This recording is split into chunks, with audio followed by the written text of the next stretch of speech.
Тук имаме един комар, объркал се. Ето комара, може да го снимаш. Хвана ли го?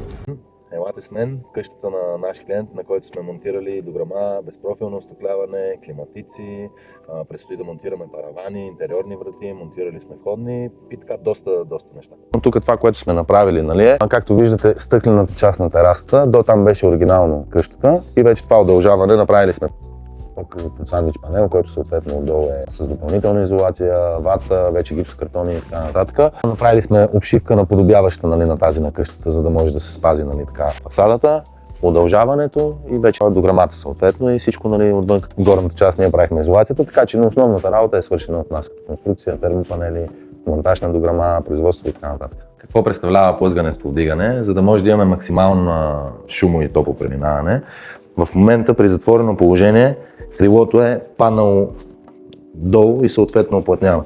И ето вече може да проследим движението на крилото, въртейки дръжката, може да видите как то се повдига лекичко. Не знам дали това се вижда. И вече след като се е повдигнало и дава ход да може да се мърда, нали, самото крило, от тук вече с лекота го плъзгате.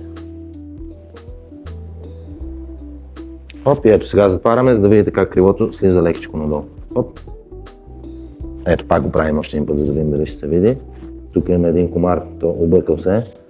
Тук ще сложим лице комарници, ще покажем между другото. Тук единственият вариант за комарник е, ето комара, може да го снимаш. Това за напред няма да присъства в този дом. Хвана ли го? Супер, това е много добре между другото.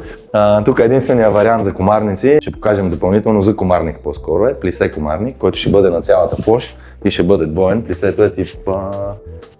Сега ще ви вода в една друга къща да видите какво представлява плисе комарник. В тази връзка, ако и вие имате нужда от едно такова цялостно решение, ние сме хората.